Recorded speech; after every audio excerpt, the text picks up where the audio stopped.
welcome to another episode of Undercool.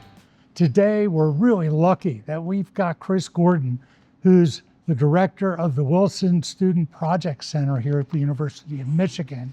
And he's going to tell us all about the Project Center, the pedagogical value of projects for engineering students, and why students should demand this if they're not already getting it. We're sitting here in the Wilson Project Center, so it might get loud once in a while, but that's okay. And we'll show you around a little bit during this podcast. So I'm going to let Tim ask the first question. Yeah, the first and most important question. Please tell us about yourself. Yeah. Who are you? How did you get here? What's your current role? And introduce us to the space a little bit. Yeah, well, thanks, Tim and Steve, for giving me the opportunity to join the podcast. It's really exciting. And my journey here is maybe a little unusual for an academic institution. I started out, I grew up here in Ann Arbor and the Irish Hills out in Brooklyn. I came to the U of M as an undergrad. I was an aerospace engineering undergrad, actually in this building. So where the Wilson Center is located, it was an undergraduate propulsion lab when I was a student here in the 80s. I actually have a long history at the university. My family, I'm the fifth generation of my family to attend the university. So did you start back in 1813 with the inaugural class?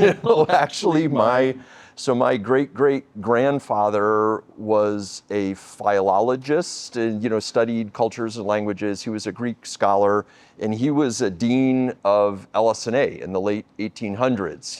His family emigrated from the Netherlands, I think in 1851. They were Huguenots and came here.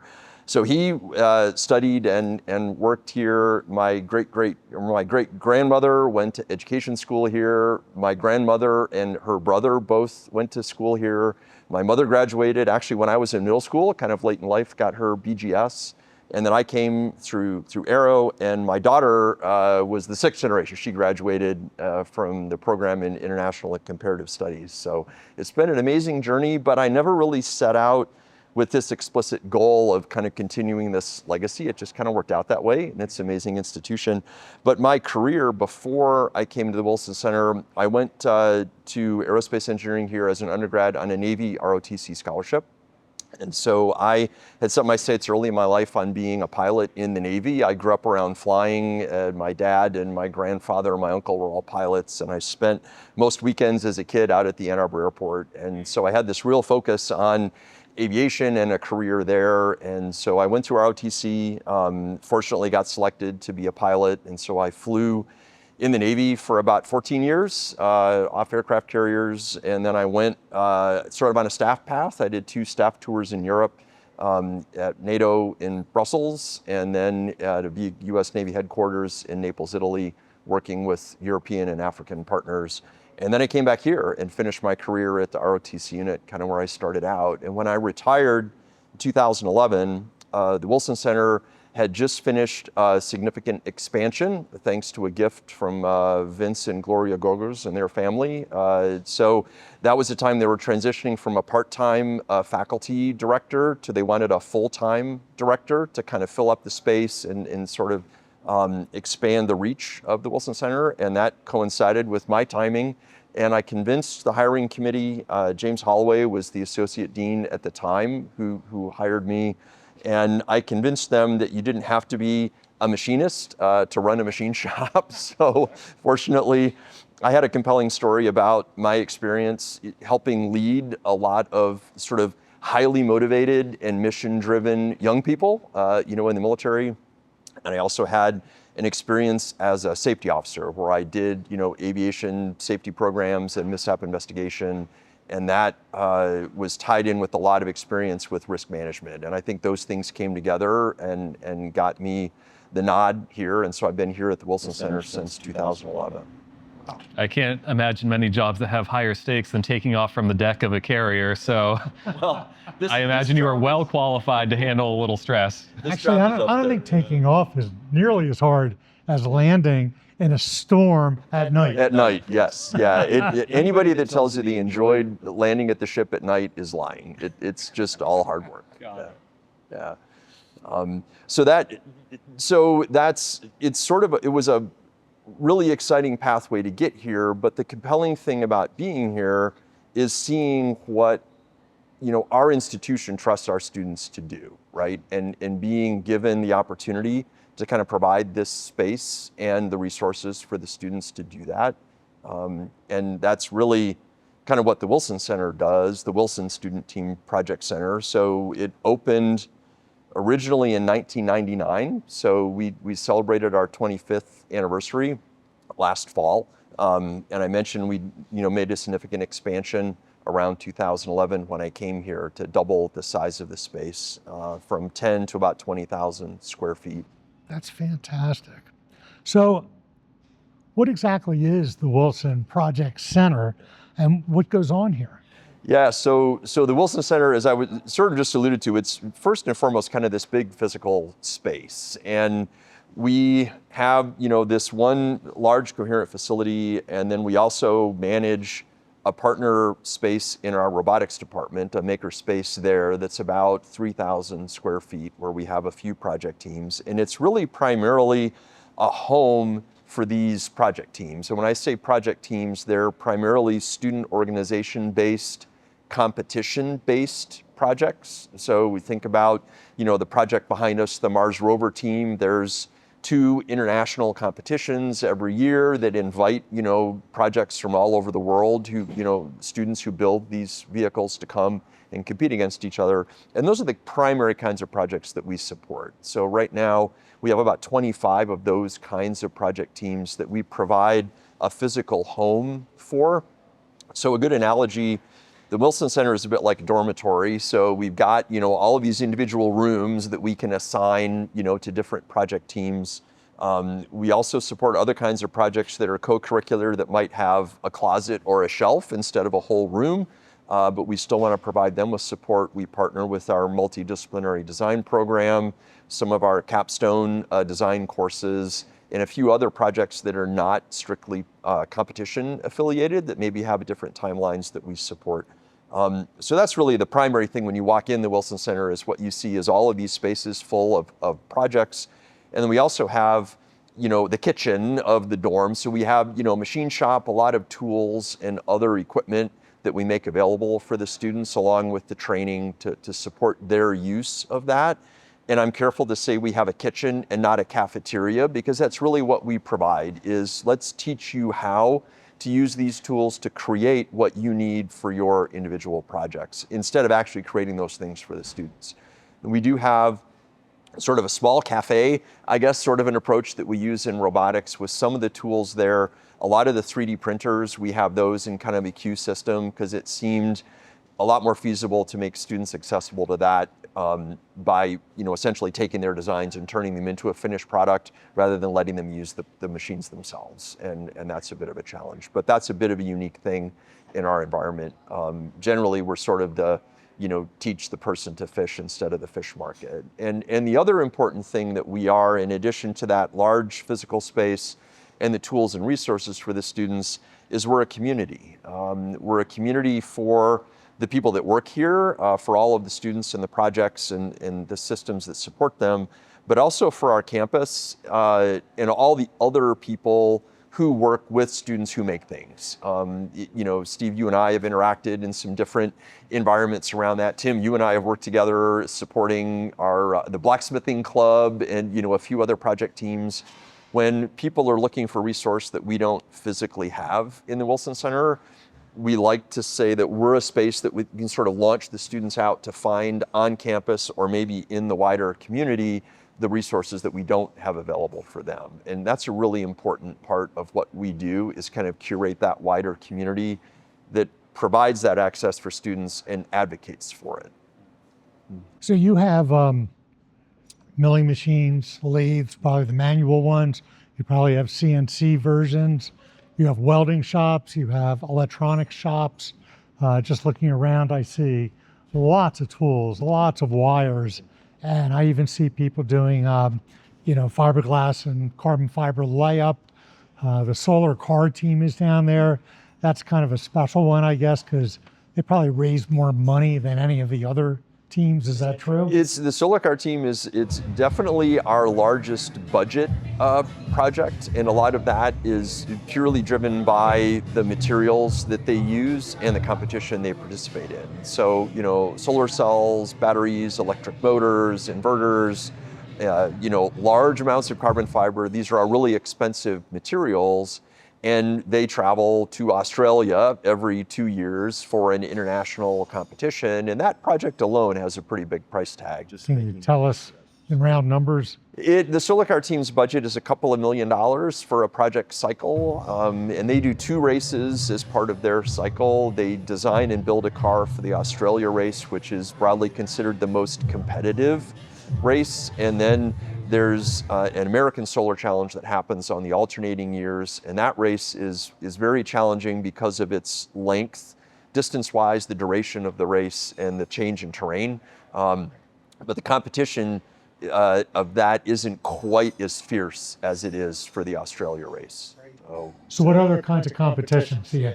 So I realize you can't remember all of them, but yeah, I mean, it spans from, like I mentioned, the Mars rover, which is very much like a vehicle that would go to Mars, and it has these remote controlled and autonomous functions. It's unmanned, of course. We have a concrete canoe project, which a lot of do that one. material science students get involved with. Yeah, which is really neat, and people sort of scratch their like a concrete canoe, and it's one of the oldest intercollegiate design competitions. And concrete is a very challenging material, and it's really a great way to illustrate, I think, the value of these projects, because that project you have material science engineers alongside civil engineers. That project has a really strong artistic component. They actually get evaluated on the graphical presentation of the canoe. There's a theme for the boat every year that the boat itself and all of the display materials sort of align around this theme. You'll get art and design students involved in that project. We have a lot of robotic projects, things that fly. We have aircraft, boats, submarines. We have a lot right now of electric vehicle projects, and those are sort of illustrating how our students can really push us in our sort of willingness to support and advance what they're doing, because they are on the very cutting edge of a lot of these technologies. Right now, the space where we're sitting is normally occupied by a 22-foot long electric-powered racing boat. It has a custom designed and fabricated battery pack with over 4,000 of the Samsung cylindrical lithium-ion battery cells inside. They're in Florida, testing the boat right now with one of our corporate partners at one of their facilities. And this boat, probably more than anything, has kind of pushed the envelope for what we can physically support in terms of the size and scale of a project, but also, the complexity and the risk of a project, because that battery system, it holds an awful lot of energy. And we've had a lot of conversations with the other experts on campus who are helping us and the students understand, okay, what's appropriate for us to do right here on campus. And there aren't a lot of broadly accepted standards for electric vehicles right now. And so the students are literally kind of in this Wild West, landscape with a lot of the, OEMs and other people working in that space. Could be really dangerous. It can be, but that's also the fascinating thing is our students are among, the experts in this, is they've been doing internships and working with, companies that are also producing this technology. And so the students come with that experience, and they sit down with our faculty who are also on the cutting edge of research in this area and help define, right, what are the boundaries for this look like.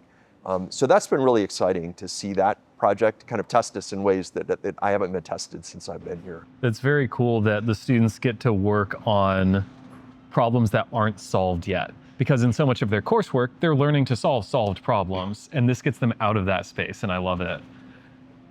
You started to mention earlier the community aspect of the interactions that come from people coming through here, and I want to turn that into the next question of why have a sort of monolithic project center? Because at other institutions, individual departments may host shops or maker spaces or things like that, but you have this sort of modular, but essentially all under one roof. aspect. And so what are the benefits and drawbacks of that monolith model? And then what are the impacts that you see on the students who come through here as a result of that? So the monolithic model, it's great because it's a beacon, right? Here's this one place that everyone says, hey, I want to, as a student, as an undergrad in engineering, if I want to make something, here's the place that I go. This is the front door for that infrastructure on the campus. And so you get a lot of the the benefit of the students working together here. A new project team sort of sees a lot of possibility because they look across the aisle at a team that's been here since the 80s and say, wow, okay, here's a lot of experience, a lot of confidence in innovation and taking risk. And you can generally say, hey, if I'm going to adopt a new material or a new technology, I can probably look around the room and find somebody else that's doing that. And that's the benefit of having, the Solar Car project right next door to our rocket team, and our model aircraft team is sort of in the same hallway. And so these projects can all kind of feed off each other.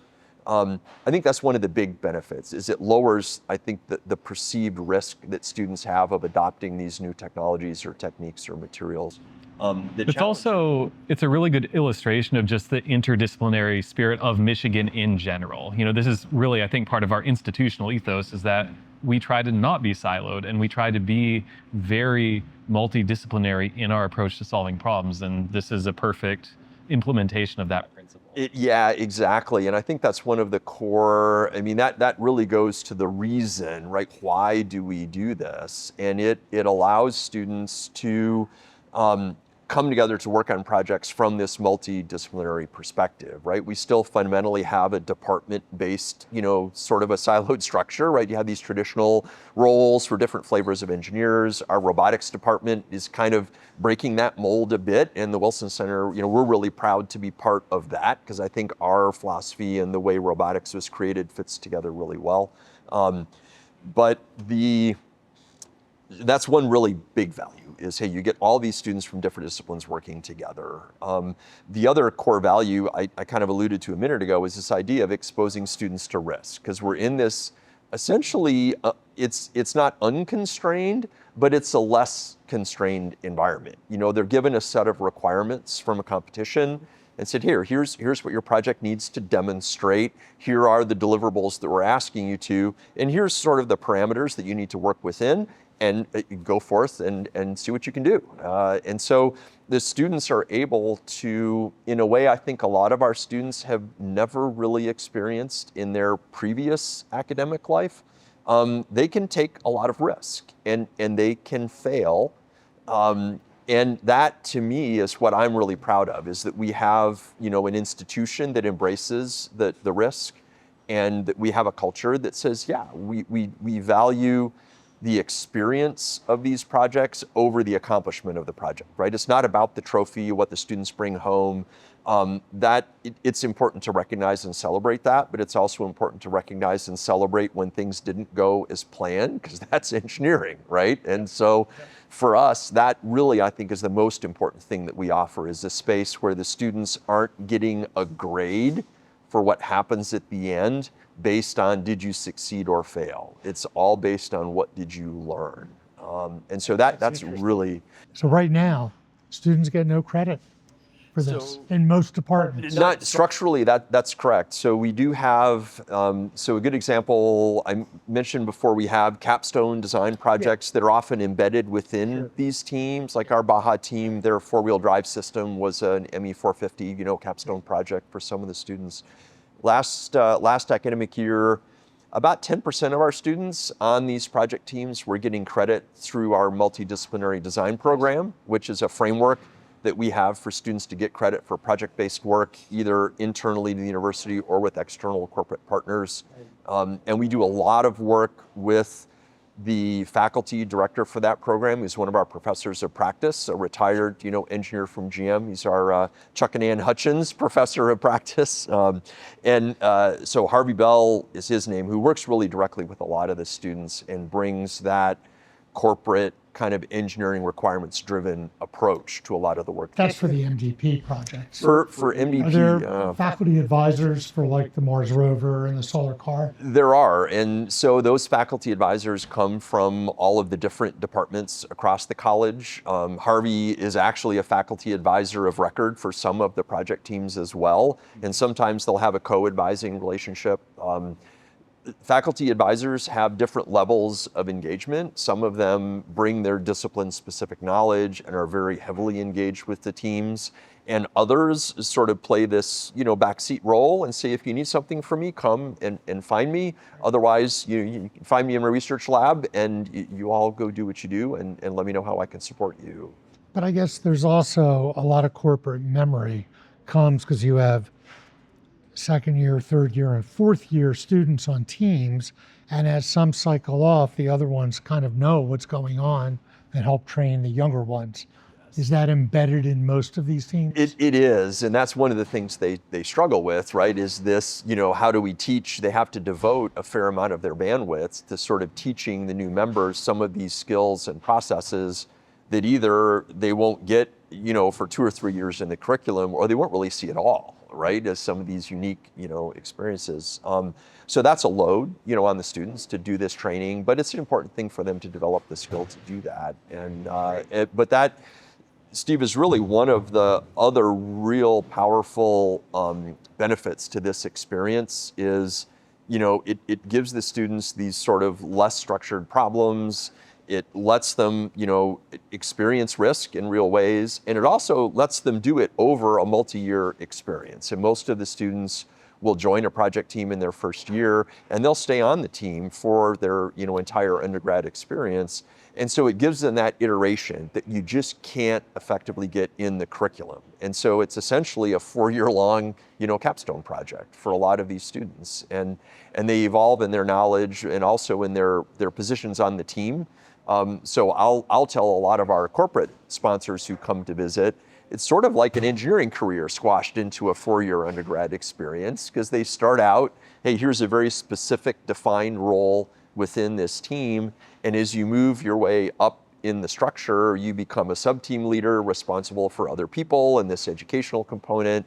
And eventually you're, one of the senior leaders of the project team, where if I see you in the machine shop actually producing something, I'm going to say, hey, that might not be the role you want to embrace right now. Now you're in this leadership role, and we need you to appreciate the importance of that. And now your focus is almost as much or more on the people and on sort of the management of the project as it is on the specific, mechanical and physical deliverables for the team. And that's a really hard transition for people in general to make. And we're talking about undergrads. I mean, they have to learn how to trust and delegate, and those are critical skills for engineers in industry, but as an undergrad, they're not put in that position very often. So. Yeah. The student-driven nature of the interactions and the team dynamics here is really interesting when we compare across some different institutions that have various kinds of project spaces, because some are entirely student-led and managed and organized. Some are very top-down, faculty or even administrator-driven.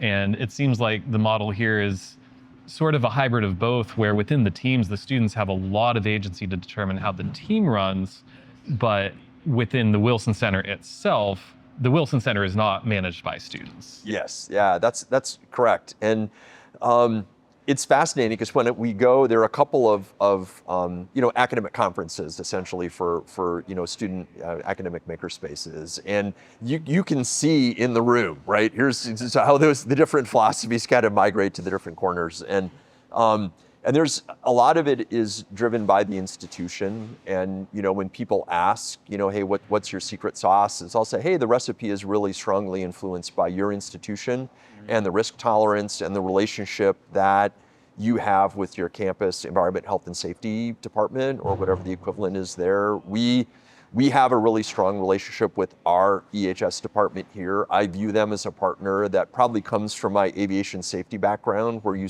everybody embraces, these failures. We're like, hey, we're not here to find fault. What we're here to find is a root cause so we can prevent, right, that from happening in the future and capture those lessons learned. And so So that's how I think it's not driven as much by the people as it is by the institution, I think, in that enterprise sort of tolerance.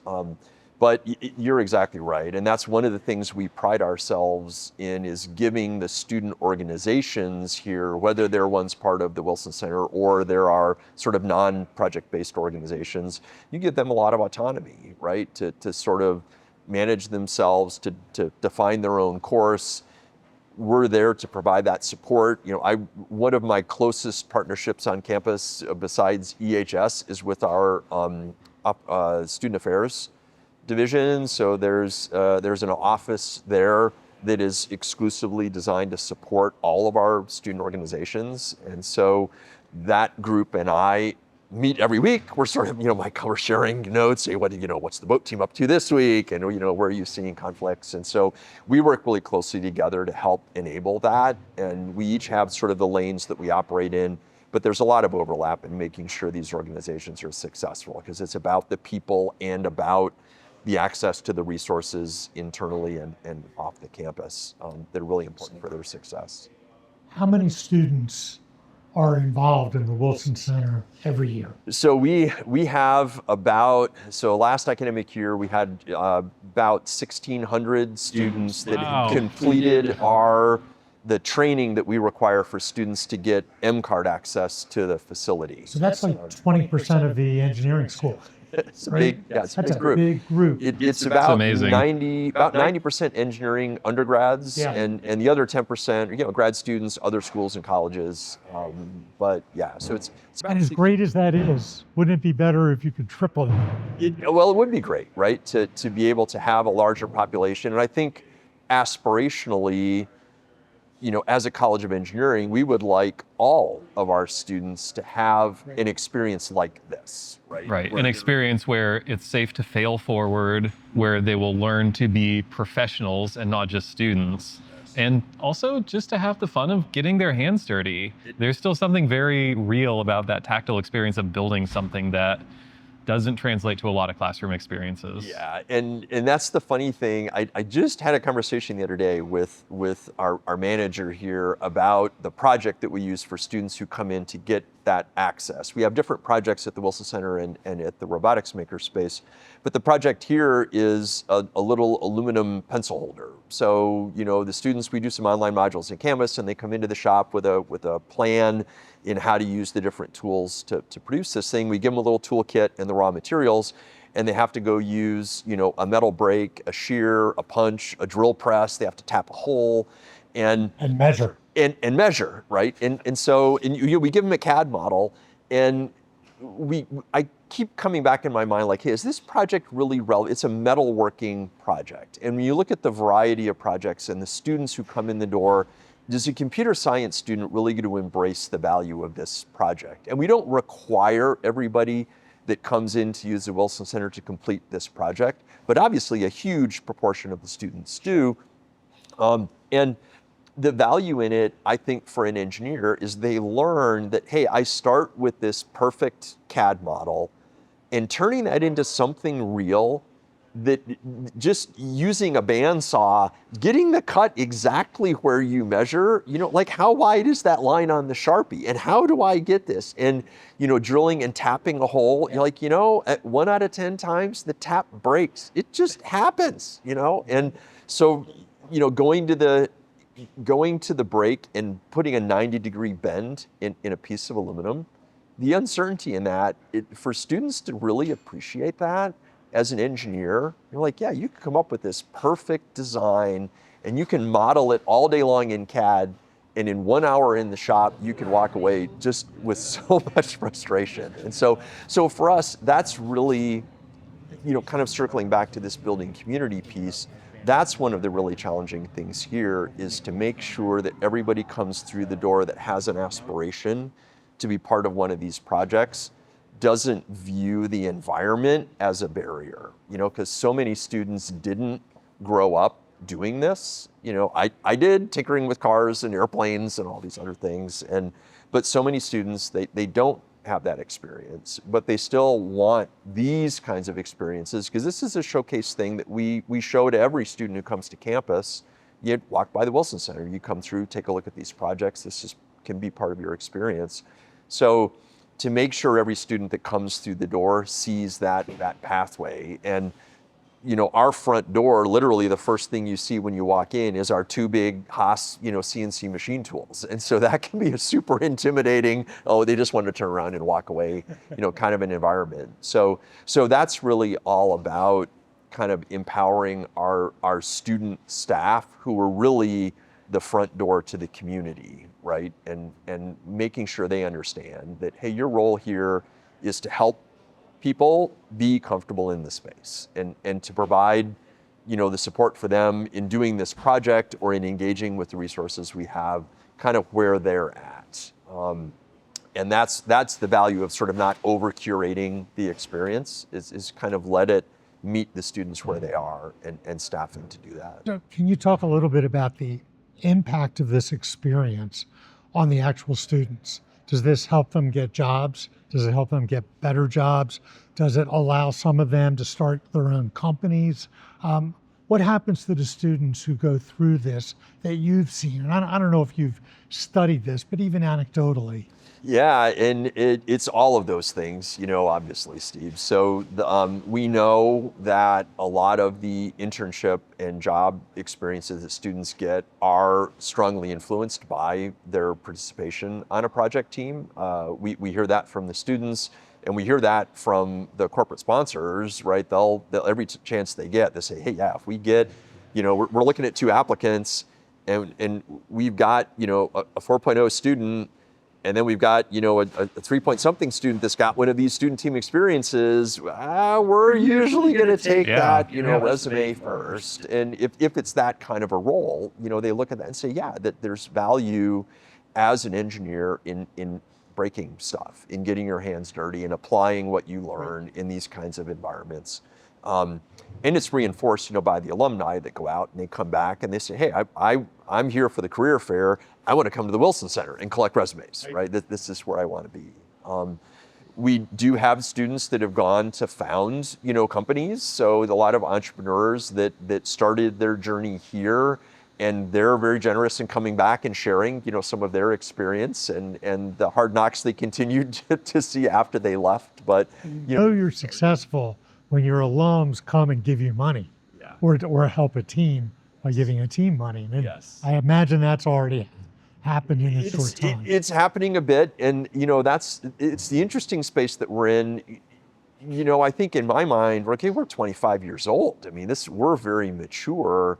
But when you look around the campus at buildings that have people's names on them, most of those people, project teams were not part of an undergraduate experience when they were students here. And certainly Vince Gorgos, who was a metallurgical engineer when he was an undergrad, when he and his family came back and made the gift to expand the Wilson Center, this wasn't part of his experience. But he looked at, the impact it had on students and what he thought an engineer should be, and said, yeah, this is absolutely the kind of thing that we should support.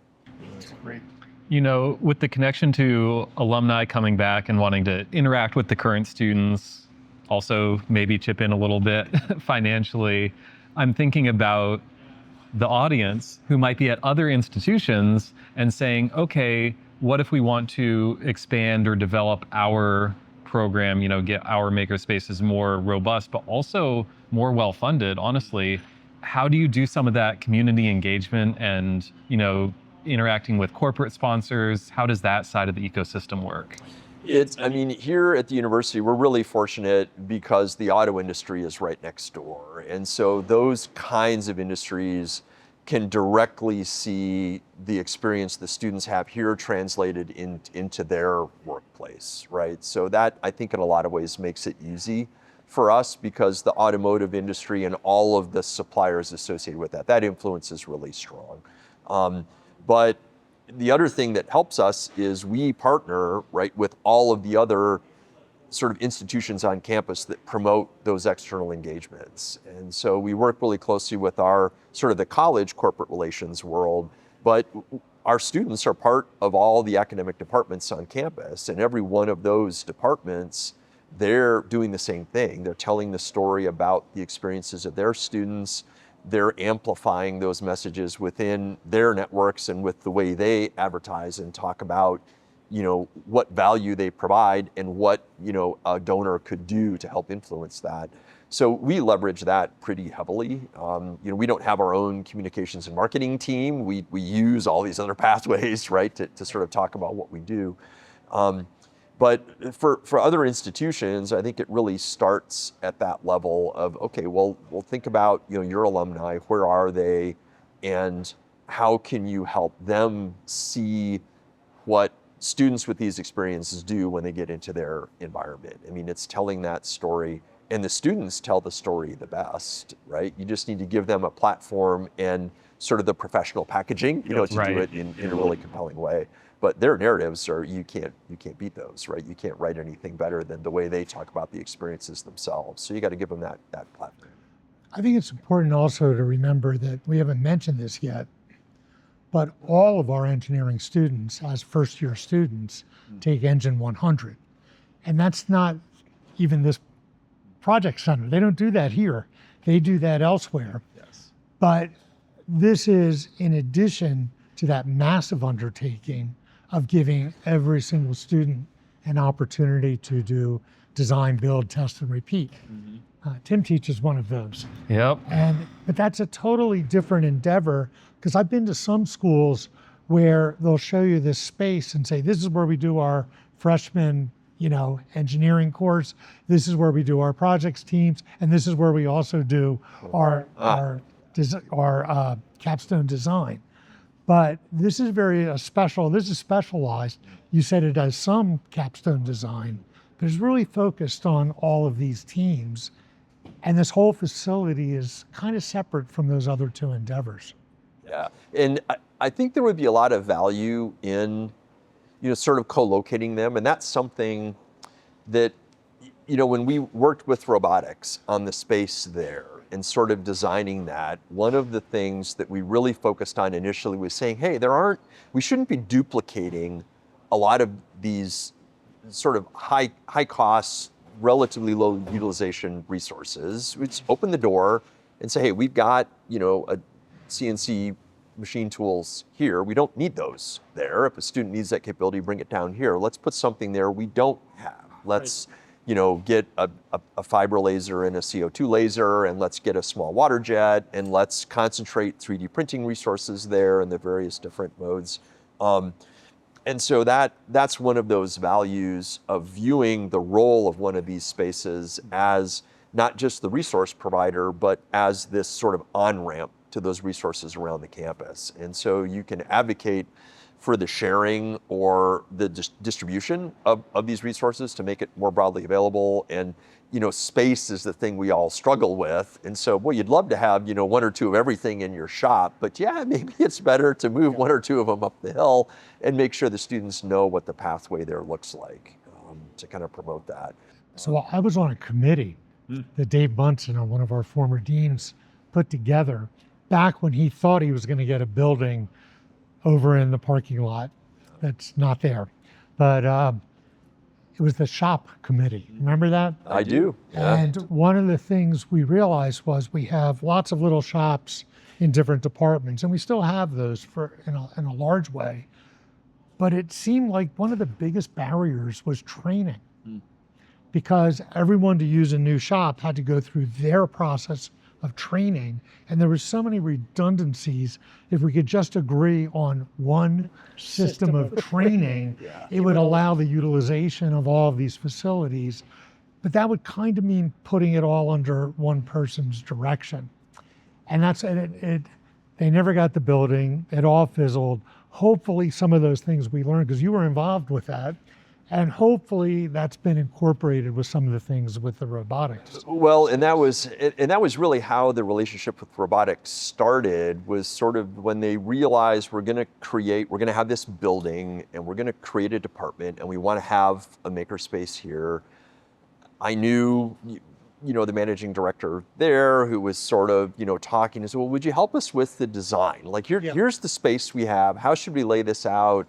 And then it went to, well, what kind of tools should we have there? And what's the power and ventilation? And then it was, well, what about staffing? And what about training? And wouldn't you just like to come do that for us, right? Because you already have a model that appears to be successful with our community. And so there were a few people at the time that were like, why do you want to do that? You've already got enough, right, in the Wilson Center to keep you busy. You're going to dilute, your perspective, and now you're adding all this complexity of just having another physical place and different people in a different community to serve. But fundamentally, it was exactly what I felt like, I was asked to do when I first came, was just, okay, we need to build out, it goes to what this committee was trying to envision. Was, hey, let's create a network of spaces around the campus that have a common path to entry, where you open up the catalog and you say, here are the things that are available, here's what I need to get there, and I can all start at one spot. And it's sort of a coherent path. And that's what we've been able to achieve, and it's fun. I can see the impact of that directly in the 3D printing system that we have up there. We have these different types of printers, and we've got this queue. So we know, okay, everyone that comes to use it, who are they, where are they from, which tool are they using? And even though it's in the robotics building, which is really right up the street, but it's a different physical space, in really the 3 years that we've been fully operating, half of the users of our 3D print queue in robotics are student project teams. So they're here in the Wilson Center, or they're in, and there's a sizable chunk of use directly from robotics, the academic courses and the research faculty, one of whom owns one of the 3D printers we have in the space there. Her lab bought the machine and said, we want to put it in the makerspace for the community to use. We'll buy it if you guys maintain it and train it. And it's like, yeah, great arrangement. And then we've also got this chunk of people that are just coming from all over the campus. And we sort of, that space, I joke, we've become our own worst enemy because we print things for free. And now that I've said that, on the podcast, right, the line's forming. We'll edit that out later. Yeah, please do. What did I do? Sorry, boss. So now people come from, kind of all over North Campus, and they come to use these resources, and you can tell it's when, you get a biomedical student that comes up. Well, they have the exact same 3D printer in BME, but, at that time of the semester, their resource is full. Or, there's a time when someone else's resource is down for whatever reason, now they've got another place they can come. Well, yeah, come on up, and so we've created this, kind of a structure that other institutions have done really well. MIT is a great example of there's this network. You kind of plug in and you can move around, and it's all of these little distributed shops that, you can go visit once you get onto the on-ramp. So we keep circling around the same sort of thing. I know when I talk to high school kids who are thinking of coming to college, or even freshmen, when they come in to declare our department, there is a massive desire to make stuff. Engineers want to make stuff. And I almost feel like, we do a pretty good job of letting them do it, but there's probably more demand than there's actually space and time and equipment for as many. And, Tim and I, 2 years ago, we were at a conference at San Luis Obispo, a much smaller university than ours. I don't think they field more than 10 or 15 projects compared to the double the ones. Yet they had 3 times the physical space of the Wilson Center. It was impressive how big their space was. And how do we fix that? How do we get more space? How do we get more resources so we can even better serve the population? How do we go, like you said, so that all students can be involved, not just 20% of them? Yeah, I think, it'd be easy to say, well, we just need, a Wilson Center that's 3 times as big. But there's, you also have to think about what the iteration of this would look like as engineering education evolves. And, it's clear from, the Associate Dean for Undergraduate Ed, who I worked for, that, hey, our goal is to integrate more of these kinds of experiences within the curriculum. And what that really looks like within, the scale of 128 credits or whatever parameter we're going to use as a constraint, I think that's still kind of to be determined. But I think that's a bit of where this would have to go. I think to really significantly scale up, if we wanted to touch every student with an experience like this, we would have to make that compromise of saying, hey, there's a lot of value in bringing all these projects together, but it also at a certain point, it just becomes a little bit too onerous, or it makes sense to segregate certain kinds of activities. And, as we learn more about the hazards of some of the materials, so 5 years from now, I can envision maybe that some of these projects that work on a very large scale with custom battery systems might be well suited in their own very specialized facility for that, right? Projects like Concrete Canoe that generate a lot of hazardous material during part of the phase. Silica dust, we've learned a lot about the hazards of that in the last 5-7 years. And so segregating those activities in purpose-built spaces probably makes sense. But we have to be really careful about preserving that community piece, right? Sure. How do we keep all of these organizations stitched together? Yes. And yes, exactly. Because I think just building bigger and bigger building, at some point it makes sense to keep that broken down a little bit more specialized. I think that's the same reason that departments, in traditional engineering disciplines are still, look the way they do, because there's a certain scale that comes from putting these similar minds together but encouraging the collaboration, right, across those boundaries. And I think that's really how we can scale. I could absolutely use, a 40,000 square foot Wilson Center, but I think having these pockets of more specialized work along with specialists at various places around the campus makes a lot of sense. So it sounds like you've preemptively answered my last question, which is, hey, what's the future of the Wilson Center? But it sounds like you're describing a vision where the Wilson Center per se is sort of this central node in a network of spaces that have a certain degree of customization, specialization based on the needs of the work that's done there, but that they can still be integrated with each other and not be fully separate. And so the mission of this place almost becomes to be the bridge that successfully connects and integrates all those things with each other. Yes, I think that's absolutely true, Tim. And I think, training as a common thread, having kind of a professional approach and building trust, right, among the people that sort of oversee the distributed spaces is really the key to having a common pathway, or incorporating it into, E100. We have a really close partnership. We share a staff member with mechanical engineering, and so we have a very literal bridge built with kind of the second largest machine shop on campus that trains an awful lot of students who spend time here working with mills and lathes. And so I think leveraging those kinds of things is really important. Yeah, and the other thing is, it's interesting. James hired you, and James was probably the first undergraduate dean who started pushing our whole system towards experiential learning. And he was followed by Brian, and then Joanna, and now Kevin. And forever, we're a very research-oriented engineering school.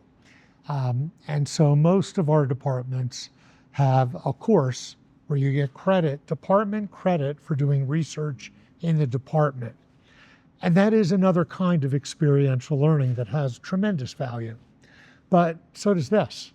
And I wonder if there shouldn't be some thought to redesigning the curriculum, to having I know Joanna tried to do it, but I don't think it ever came out like this, that in every department's curriculum, you need to carve out 3 credits for an experiential component. That can be research, it could be working on a project team, it could be, volunteering for a sustainability project or outreach, whatever it is, but it should be something that is organized within a community, like you said, And then if it could be organized like that, that could be a powerful thing. Well, it is, and I think we're seeing pockets of that now. Aerospace engineering with what George Hallow's doing with the model-based systems engineering lab. Right. It replaced required courses in the curriculum with this. What he does in the lab with project-based experiences and very strong corporate support. Big surprise, right? They're like, hey, these are exactly the students that we want to see, filling out our job applications when they graduate. So I think there is a lot of opportunity for that, but it's finding within the departments where does the opportunity exist for that. And, I just think you mentioned using a brake to turn aluminum 90 degrees. Well, you can't do that with just all kinds of aluminum. It depends on the alloy. And, there should be a component of alloy design in a lot of the applications.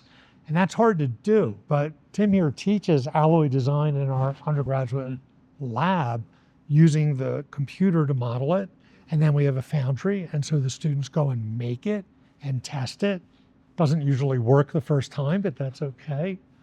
But I wonder if there could be a way that with MSE we could even create our own new project that maybe TMS could sponsor. Yeah. A competition that'd be very material centric. That'd be a lot of fun. I think connecting that back to the point of making space in the curriculum for all students to have a credit-bearing experiential learning opportunity, part of it is getting over the identity of our department as this is the content that you learn in this major, that we must teach our students the things that we were taught because that is what makes us who we are. And to say, maybe it's okay if different students learn different things and still have the same degree at the end of it. Well, That we have can a lot of have electives. room. Yeah. We could give up one of our 4 electives for an experiential elective if it's connected to materials. I mean, I'm sorry, if you do alloy design, you're doing a lot of material science. So I think it could be done. maybe we could. I'm putting my freshman engineering student hat back on again. Maybe we could get rid of a calculus class and replace that. No, we need to add. I think I already did that. We need Oh, you just triggered Steve. We need to pivot In fact, here. our department is teaching a math class now. Tim's teaching it Funny. because the core math is not sufficient. They got rid of linear algebra. I couldn't believe it. Yeah. Well, robotics is doing the same thing. Yeah, I know. So they're- Yeah, Jesse wrote his own calculus book Yep. because we need to. Yeah, math is important, but so is others. So are Well, others. but understanding it, right, is really the important piece. And so it's using these kinds of experiences to put those very academic subjects into a context, right? Now, this is how I apply that, how I use that. It does so much. I mean, I'm preaching to the choir. It does so much to deepen the understanding, right, of the theory. Looking at our core curriculum is not a good move. No one wants to change that. But all of our departments have lots of electives. We have departmental electives, we have science and tech electives, and then we all have free electives. There's actually a lot of space to experiment and try these things.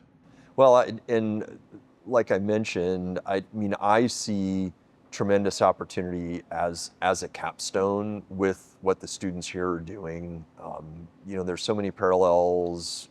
We get a lot of aerospace and mechanical engineering students that do their capstone or like a senior design experience embedded within some of the project teams, sort of a sub-team design or implementation. Right. And I think it captures probably almost all of the learning objectives that you have. It's just providing that structure and the assessment that I think is really important to figure out. So we're getting long on time. So there's one last burning question that we've got for you. Would you like to ask it? No, you came up with it. You should do the honors. Okay. So you happen to be in New York City just for fun. You're staying in a nice hotel. You get on the elevator and there's like Mary Barra or some other, chief executive of a big auto company, or, maybe it's Tim Cook, and you've got 30 seconds. How do you convince them to give you $10 million to improve the Wilson? So Mary Barra would probably be sold. She'd be pleased that, oh, it's great to meet you. I've heard so much about you. You know, where do I send the check? But yeah, the Tim Cooks of the world, probably the best way is to a story that I hope I could even tell in 30 seconds. But 2013, so I was still pretty new here, and our Baja racing team, they built an off-road race car SAE competition. They had been sort of a top, 10 team for a long time. They've got a very long history, and they were really struggling. It was, how do we get on the podium? How do we get, 1, 2, 3 in this competition? And they sat down that year with our professor of practice, who from industry, and said, okay, let's just break down the requirements. How do you get points? How do you win the competition? And they pretty quickly zeroed in on part of the competition is this endurance race. All the cars on the track, 4 hours, whoever gets the most lap wins. And the key to endurance is reliability. So, okay, what takes the car off the track? Well, the chain brakes. So they had a chain and sprocket drive. And so, 4 ME students were like, oh, we can fix that gearbox. So that year, they designed and built a fully enclosed gearbox between the engine and the rear axle. And I was here the day the students got the gears back from the Hobber. They did that off campus, but they built the housing on our Haas, VF2. The day the students put that together and turned the input shaft and the output shaft rotated. Yeah. And it was like this miracle moment. It's like the first time you put a Lego set together as a kid. That's You're what like, I was "It just works! thinking at This that is moment." Awesome. And that year, they went on to win the Mike Schmidt Memorial Iron Team Award, which is the award for the team that gets the most points across all 3 U.S. competitions, essentially the national championship. And so for me, don't you want to be part of that kind of an experience for a student, right? Have yourself associated with that. Because every student on that team is like, oh yeah, I did that in the Wilson Center, right? That's the identity.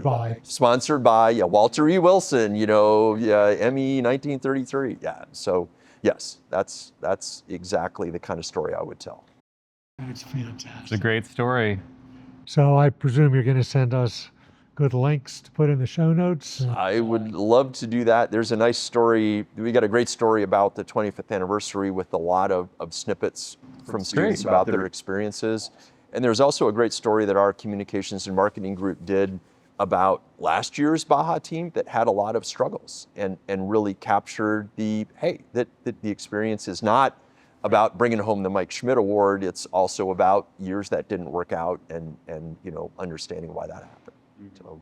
Well, that's great. Well, thank you so much for being with us. Yep, it's been a pleasure to have you. Yeah, thank you guys. It's been a hoot to listen. I love, kind of the snippets that I take away when I listen to the podcast, and it's been a joy to be here with you guys. All right, and to all of you listening, thank you for sticking with us. We appreciate it. And until next time, we'll see you later. See you on the next episode of Undercooled.